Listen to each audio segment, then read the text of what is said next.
오늘 우리가 읽은 본문의 말씀은 예수님께서 십자가에서 못 박혀 죽으시는 장면의 말씀입니다. 우리가 신앙생활 할 때에 조심해야 될 것이 하나가 있습니다. 그것은 뭐냐면 바로 타성에 젖는 신앙입니다. 타성이라는 말은 무슨 말이냐면은 그냥 무뎌진다는 것입니다. 우리 학생들은 매너리즘이라고 하면 이해가 쉬울 겁니다.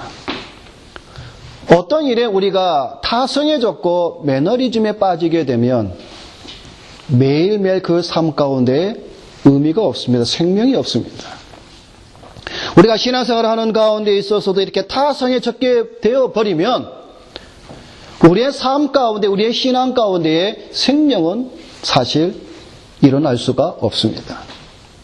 근데 우리가 신앙생활을 하는 가운데 특별히 우리 모든 성도들이 가장 많이 타성에 젖어드는 말씀 가운데 하나가 바로 오늘 이 본문의 말씀입니다. 무슨 말씀인고 하면 교회를 어느 정도 다니다 보게 되면 예수님께서 십자가에 못 박히셨다는 이 말이 우리의 귀에 타성에 젖어버리고 만다는 것이죠. 예수님께서 십자가에 못 박히신 이 사건은 우리 인류 역사상 가장 큰 충격의 사건입니다.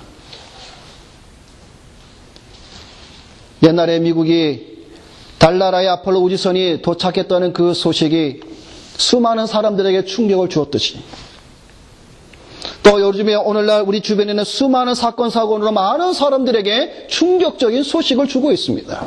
그러나 이 세상의 그 어느 모든 소식들보다도 예수 그리스도께서 십자가에 못 박혀 죽으셨다는 이 사건은 그 어느 사건보다도 가장 큰 충격의 사건임을 우리는 알아야 됩니다. 그런데 그 충격의 이 십자가에 못 박히신 이 십자가의 사건이 오늘날 우리 성도들에게는 타성에 젖어버리고 말았다라는 것이죠. 여러분 왜 그렇습니까? 그 십자가 사건에 대한 의미를 날마다 깊이 더 우리가 깨닫고 더 나가야 되는데 우리는 그저 예수님께서 십자가에 못 박혔다라는 그것으로 인하여서 머물고 있다라는 것입니다. 여러분 십자가에 못 박히신 것은 바로 하나님의 아들 예수 그리스도가 죽었다라는 사실입니다. 이 말씀이 오늘 우리가 읽은 요한복음 19장 오늘 본문의 말씀인 것입니다. 유대인들의 지배한 요구에 따라 빌라도는 결국 예수님을 아무 죄가 없음에도 불구하고 예수 그리스도를 십자가에 못 박게 허락을 하였습니다. 십자가 사건은 우리 기독교 신앙을 세우는 데 있어서 아주 중요한 위치와 의미를 차지하고 있습니다. 예수님이 십자가에 못 박히신 것이 언제입니까? AD 33년 4월 1일 금요일입니다. 이 사건을 통해서 우리는 그리스도에 의해서 이루어진 속죄의 뜻과 의미를 바르게 우리는 알아야 합니다. 예수님께서는 우리의 죄에 대한 희생 제물이 되셨습니다. 그리고 나무에 매달리셨습니다. 그리고 죽으셨습니다. 율법의 계명에 의하면 속죄를 위해 피를 흘리는 제물은 영문 밖으로 끌려 나가야 했으며 누구든지 나무에 달린 자는 저주받은 자로 선언이 되었다라는 사실입니다. 이 두 가지 사실이 그리스도 안에서 성취되었다라는 말씀입니다. 첫째로 우리의 죄악이 그리스도의 죽음의 희생에 의해서 속죄받았다라는 것입니다. 둘째는 그리스도가 저주를 받으신 것은 우리가 율법의 저주 아래서 우리로 하여금 해방시켰다라는 사실입니다. 셋째는 그리스도가 죄가 되신 것은 우리로 하여금 그 은혜 안에서 하나님의 의가 되도록 하는 기하신 뜻이 있었다라는 사실입니다. 이러한 사실 속에서 오늘 예수님께서 십자가에 못 박히시는 이 장면을 통해서 여러분과 함께 세 가지의 말씀을 통해서 은혜를 나누고자 하는 것입니다. 첫째는 예수님께서 십자가를 지신 곳이 어디입니까? 오늘 17절 말씀에 보면은 해골이라 하는 곳에 나갔습니다. 해골. 다른 말로 말하면 골고다 언덕입니다. 여러분, 예수님께서 십자가에 못 박히신 곳이 오늘 성경의 해골, 골고다 언덕입니다. 해골이라는 말은 라틴어로는 갈보리라고 합니다. 여러분이 가끔 그런 얘기도 하죠. 예수님께서 갈보리 위에 십자가, 갈보리 십자가 말이 얘기를 합니다. 갈보리라는 언어는 바로 라틴어입니다. 히브리어로는 골고다입니다. 헬라어로는 크라니우라고 부릅니다. 그런데 이곳을 해골이라고 부르게 된 이유는 두 가지의 견해가 있습니다. 하나는 많은 사람들이 사형을 당했기 때문에 그곳이 해골이라고 불렸고, 또 두 번째의 견해는 해골과 유사한 지형 때문에 그렇게 이름이 불렸다라고 하는 것입니다. 어쨌든 이 해골이라는 골고다 언덕에 예수님은 다른 두 명의 강도와 함께 십자가에 달리셨습니다. 십자가행에서 예수님의 가운데 있었다고 하는 것은 강도의 우두머리라는 그러한 의미가 담겨져 있습니다. 이것은 결국 예수님이 도적의 우두머리라는 것으로 예수님을 조롱하고 예수님에게 수치를 주는 그러한 행동인 것입니다. 오늘 여기서 우리가 한 가지 볼 것은 바로 이것입니다. 골고다 언덕이 과연 우리의 신앙에 있어서 또한 예수님과 어떠한 연관성이 있는가를 우리가 한번 보고자 하는 것이죠. 이 골고다 언덕은 모리아 산과 연관이 되어져 있습니다. 예수님께서 그저 막연히 이 해골, 이 골고다 언덕의 십자가에 달리신 것이 아니라 구약 성경에 보면 벌써 예수님께서 이 골고다의 언덕에서 죽으실 것을 예표해 주는 그런 그림자적인 모형들이 있다라는 것입니다. 그 가운데 우리가 몇 가지를 살펴보면 첫 번째로는 우리가 사무엘하 24장을 보게 됩니다. 우리 한번 성경을 한번 찾아보겠습니다. 구약 성경 사무엘하 24장입니다. 우리가 이 골고다 언덕과 모리아 산이 연관되어 있음을 여러분이 우리가 중요하게 생각을 해야 됩니다.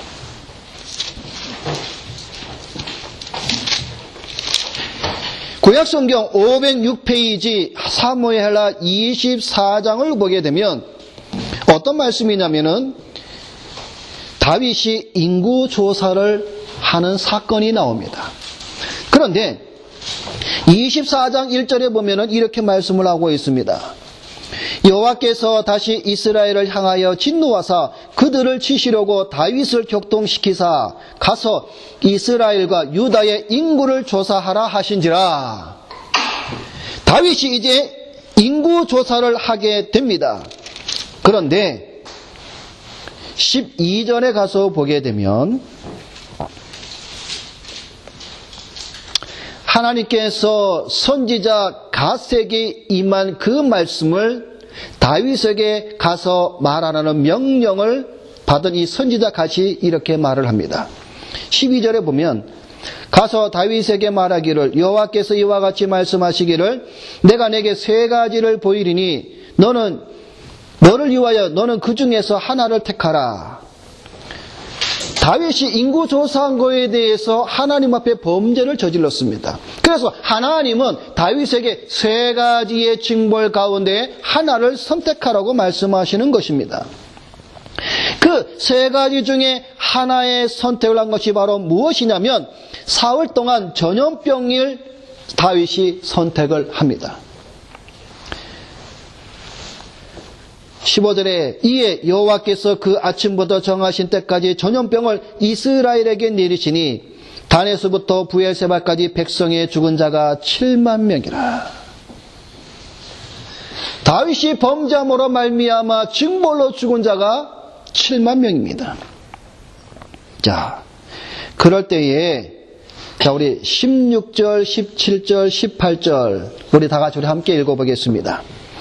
천사가 예루살렘을 향하여 그의 손을 들어 멸하려 하더니 여호와께서 이 재앙 내리심을 뉘우치사 백성을 멸하는 천사에게 이르시되 족하다. 이제는 내 손을 거두라 하시니 여호와의 사자가 여부스 사람 아라우나의 타작마당 곁에 있는지라. 다윗이 백성을 치는 천사를 보고 곧 여호와께 아뢰어 이르되 나는 범죄하였고 악을 행하였거니와 이 양무리는 무엇을 행하였나이까? 청하건대 주의 손으로 나와 내 아버지의 집을 치소서 하니라. 이날에 가시 다윗에게 이르러 그에게 아뢰되 올라가서 여부스 사람 아라우나의 타작마당에서 여호와를 위하여 제단을 쌓으소서 하매. 자, 그리고 우리 25절 마지막 절을 우리 다 같이 읽겠습니다. 그곳에서 여호와를 위하여 제단을 쌓고 번제와 화목제를 드렸더니 이에 여호와께서 그 땅을 위한 기도를 들으시매 이스라엘에게 내리는 재앙이 그쳤더라. 아멘. 그러니까 사무엘 24장의 내용은 이런 말씀입니다. 여기서 이 징벌을 통해서 죽은 자에 대한 하나님으로부터 용서받은 것이 바로 무엇 때문이었습니까? 바로 아라우나의 타작마당에서 무엇을 했습니까? 번제를 드렸습니다. 여부스 사람 아라우나의 타작마당에서 번제를 드린 이 사건은 바로 이 아라우나의 타작마당이 바로 모리아 산입니다. 이 산에서 번제로 말미암아 그 이스라엘 백성들이 다윗의 범죄로 말미암아 징벌을 받은 그것이 용서함을 받았습니다. 죄로 말미암아 죽어가 했던 백성들을 위해서 번제가 드려졌을 때 그들이 하나님으로부터 용서를 받은 것처럼 예수 그리스도께서 이 사건이 있은 지 1500년 후에 모리아산, 다시 말해서 골고다 언덕에서 자신의 몸을 번제로 드림으로 말미암아 하나님의 자녀들이 용서를 받는 그리스도의 예표적 모형의 사건이라는 것입니다. 자, 두 번째 우리가 한번 또 이 모리아산에 대한 사건을 보겠습니다. 창세기 14장입니다.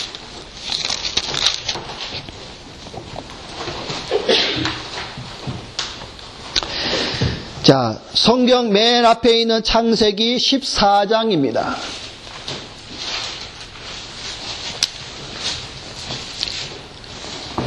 창세기 14장을 보게 되면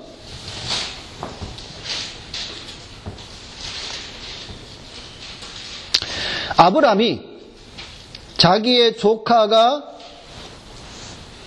그 당시 시날 왕에 있는 그런 이방 민족들에게 잡혀간 소식을 듣고 자기 집에서 길리고 훈련된 318명을 거두리고 단까지 쫓아가서 빼앗겼던 재물과 조카 롯을 찾아오는 사건입니다. 자, 그런 가운데에 17절, 18절 우리 다 같이 함께 읽겠습니다. 아브람이 그돌라오멜과 그와 함께한 왕들을 쳐부수고 돌아올 때에 소돔 왕이 샤웨의 골짜기 곧 왕의 골짜기로 나와 그를 영접하였고 살렘 왕 멜기세덱이 떡과 포도주를 가지고 나왔으니 그는 지극히 높으신 하나님의 제사장이었더라. 아멘. 전쟁에서 승리하고 돌아오는 이 아브라함을 누가 맞았습니까? 살렘 왕 멜기세덱이 떡과 포도주를 가지고 아브라함을 만나게 됩니다. 근데 그 장소가 어디입니까? 사회 골짜기, 곧 왕의 골짜기로 말하고 있습니다. 바로 여기가 모리아 산입니다.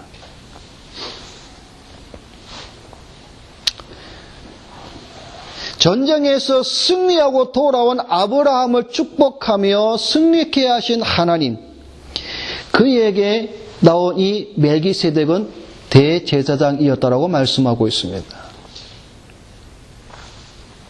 멜기세덱이 아브라함을 영접했던 이 사회 골짜기가 바로 모리아 산입니다.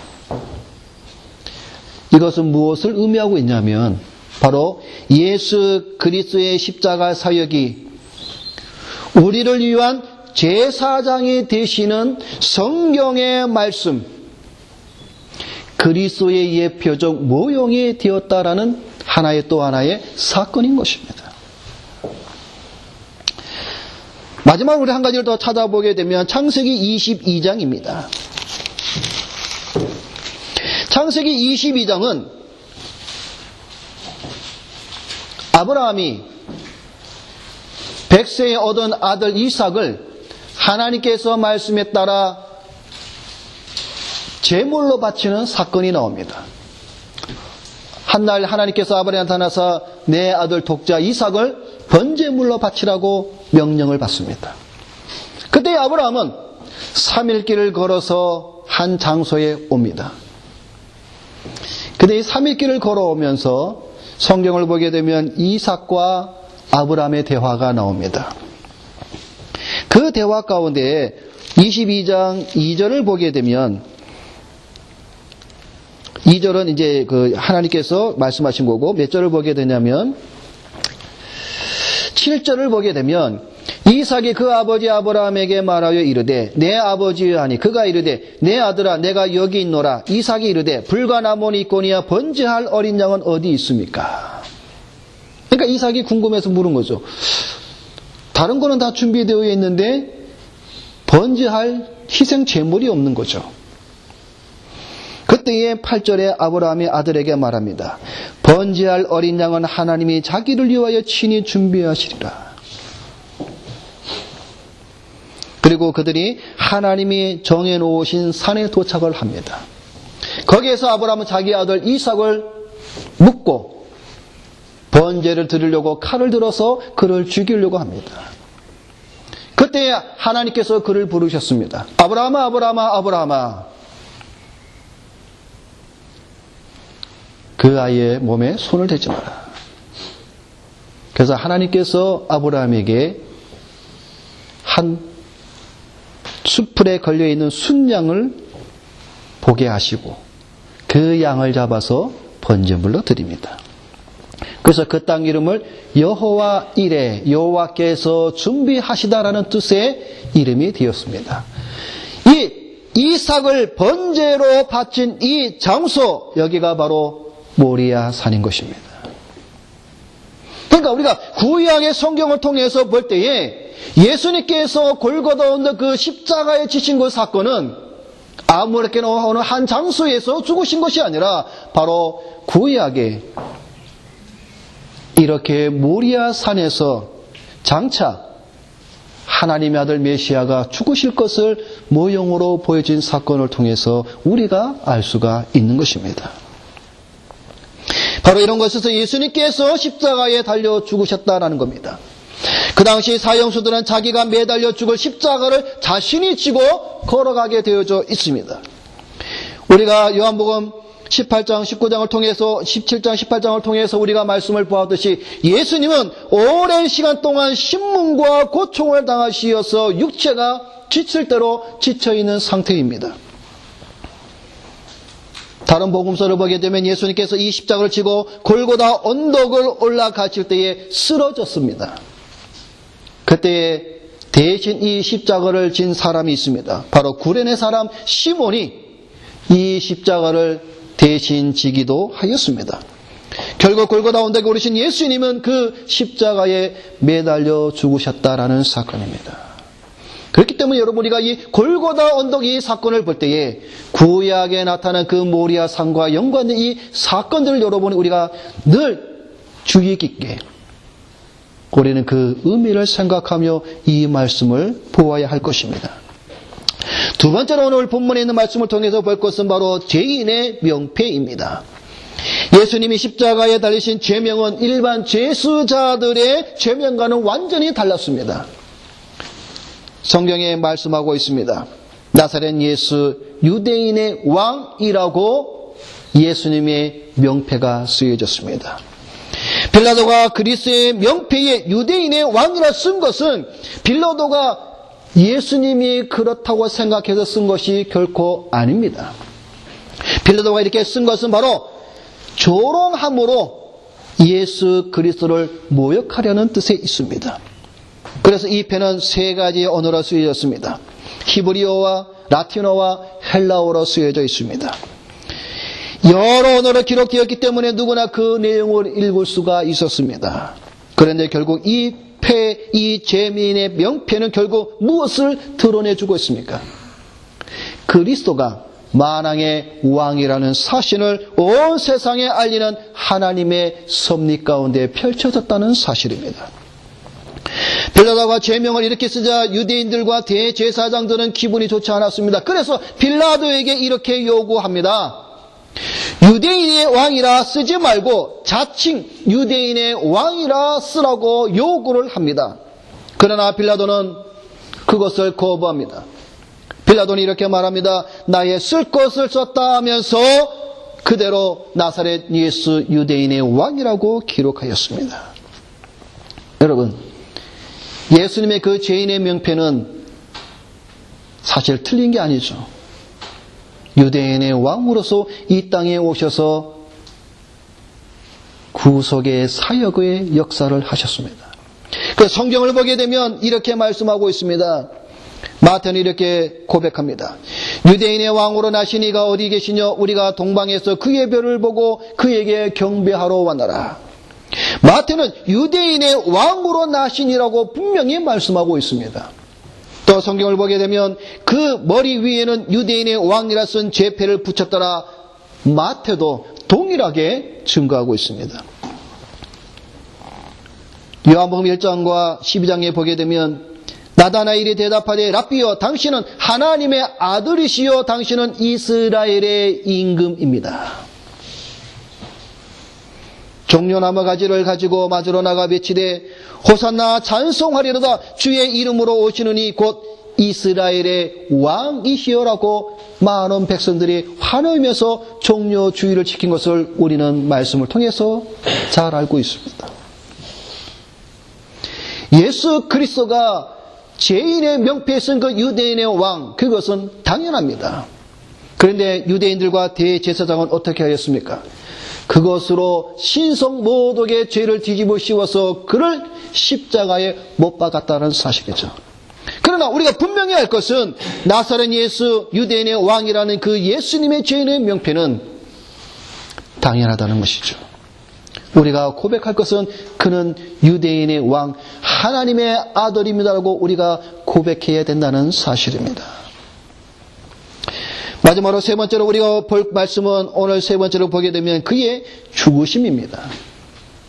예수님의 죽으심은 구약 성경에서 메시아의 고난이 예언된 말씀이 그대로 성취되었다는 사실을 우리는 잊어서면 안 됩니다. 지난주에도 말씀을 드린 것처럼 성경이 응하게 하려 하사. 여러분, 예수님의 구속의 사역은 성경이 응하게 하려 하사라는 이 말씀을 여러분이 절대로 잊어서는 안 됩니다.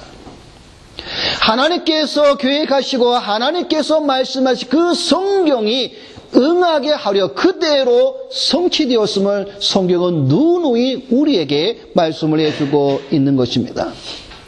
예수님께서 내가 목마르다고 말씀하신 것, 이것도 구약에 예언이 되어져 있는 말씀입니다.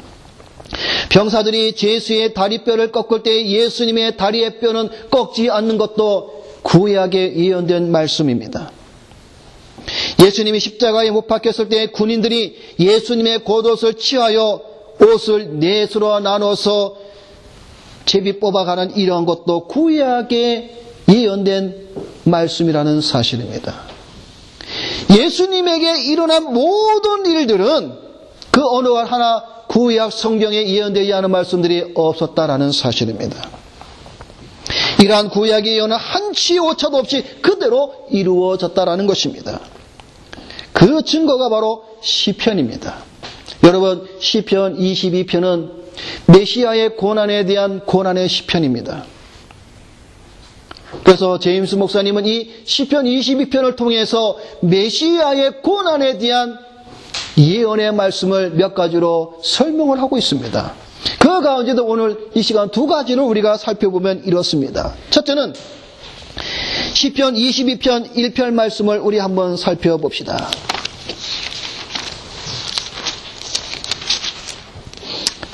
자, 여러분, 시편 22편 1편의 말씀은 아주 중요한 말씀입니다.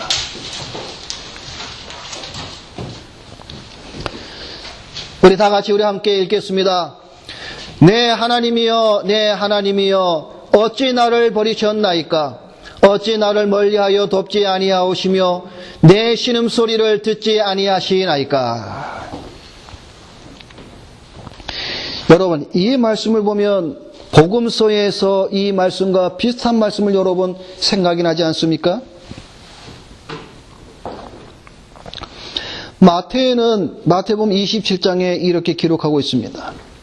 제9시쯤에 예수께서 크게 소리질러 가로사대 엘리 엘리 라마 사박다니,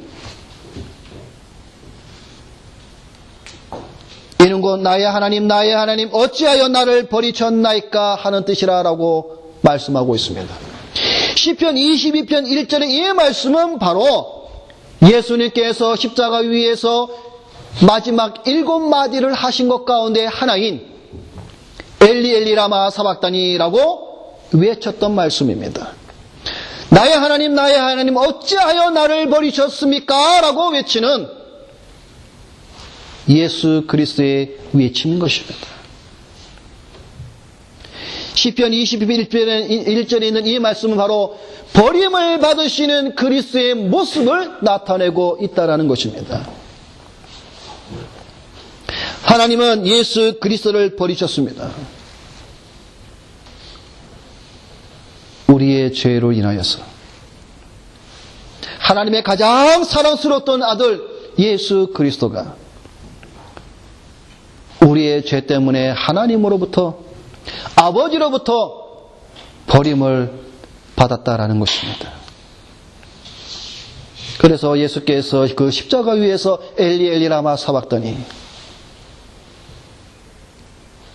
그 외침은 바로 오늘 저와 여러분들을 위해서 대신 외친 외침의 소리라는 것을 여러분 우리가 잊어서는 안 됩니다. 아버지, 왜 나를 버리셨습니까? 왜 나를 돕지 아니하십니까? 왜 나의 신음소리를 듣지 아니하십니까? 라고 지금 예수님께서 버림받으시는 그 십자가 위에서 고통 중에 외치는 소리라는 사실입니다. 두 번째는 6절 말씀을 우리 한번 봅시다. 시편 22편 6절 말씀. 6절 말씀을 우리 다 같이 우리 함께 읽겠습니다. 나는 벌레요 사람이 아니라 사람의 비방거리요 백성의 조롱거리니이다. 여기 6절의 말씀에 보면은 벌레라는 말씀이 나오죠. 다시 말해서 예수님은 나는 벌레라라고 말씀하고 있는 겁니다. 여기 벌레라는 것이 무엇인가를 살펴보면 어느 특별한 종류의 벌레를 말하고 있습니다. 어떤 벌레냐 우리가 살펴보게 되면 짙은 홍색 염료를 뿜어내는 연지벌레라고 말을 합니다. 이 벌레를 통해서 물감을 만든다고 합니다. 그래서 히브리 사람들에게는 이 벌레가 뭐라고 불리냐면은 토라라고 불립니다. 그래서 이 유대인들은, 이 히브리 사람들은 이 토라라는 이 벌레를 통해서 붉은 물감을 채취한다고 합니다. 그런데 여러분, 이 벌레가 어떤 벌레였냐면은 성경에 보면 여러분이 광야에서 이스라엘 백성들이 하늘에서 떨어지는 만나를 먹고 살았지 않습니까? 그런데 하나님의 말씀을 어기고 그 만나를 하나님 말씀하신 대로 거두지 아니하였을 때 그 만나가 썩게 되죠. 근데 이 만나를 썩게 만드는 벌레가 이 토라 벌레라고 말을 합니다. 또한 광야의 성막, 여러분 구약의 그 성막이 바로 하나님이 임재하시는 곳이지 않습니까? 그 성막의 세마포를 붉게 물들이는 그 색을 바로 이 토라 벌레에서 채취를 합니다.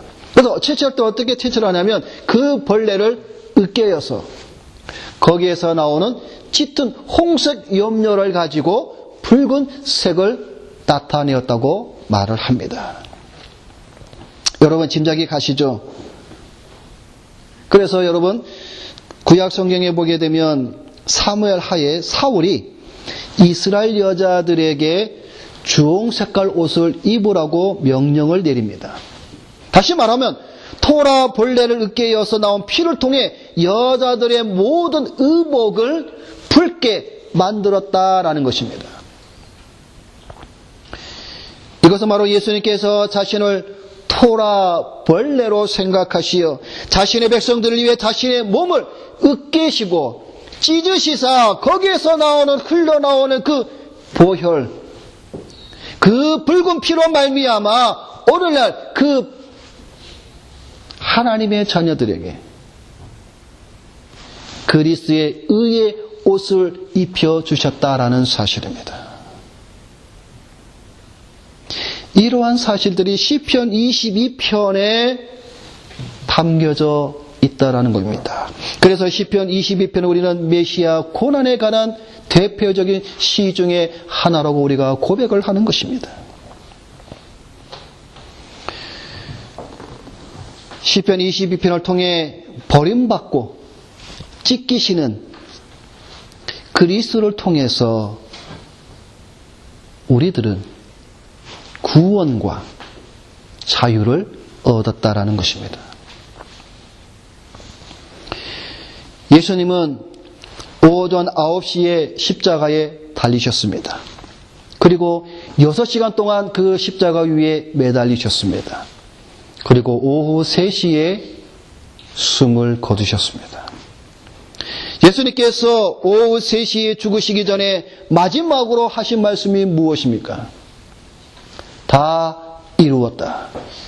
아버지여 내 영혼을 아버지의 손에 의탁하나이다 하시면서 죽으셨습니다. 예수님께서 죽으시면서 하신 이 다 이루었다라고 하신 말씀은 또한 참으로 위대한 선포 가운데 하나입니다.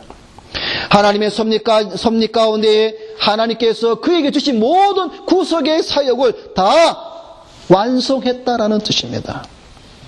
그러므로 십자가에서 죽으신 예수 그리스도의 그 십자가의 사건은 실패가 아닙니다. 그런데 사이비 이단들은 무엇라고 말합니까? 예수 그리스도가 지신 그 십자가의 사건은 그가 구속의 사역을 실패했다. 그러므로 내가 왔다 그래서 자칭 예수 그리스도, 자칭 메시아가 우리나라에 50명이나 가까운 자들이 있지 않습니까? 여러분, 통일교 문선명도 그렇게 사람들을 미혹하고 있지 않습니까? 십자가 예수는 실패했다는 것이죠. 그래서 제2의 메시아가 와야 한다는 것이죠. 그것이 바로 자기 자신이라는 것이죠. 여러분, 십자가의 사건은 실패가 아닙니다. 예수님께서 오늘 말씀하신 것처럼 다 이루었다라고 말씀하신 것처럼 완성하셨습니다. 여러분, 이 말씀을 통해서 여러분 또 하나 우리가 잊어버리지 말아야 될 구약의 하나님의 말씀이 하나가 있습니다. 그것은 바로 창세기 3장 15절입니다. 여러분, 창세기 3장 15절은 원시복음입니다. 원복음입니다. 최초의 복음입니다. 그 말씀이 무엇입니까? 여자의 후손에 관한 말씀입니다.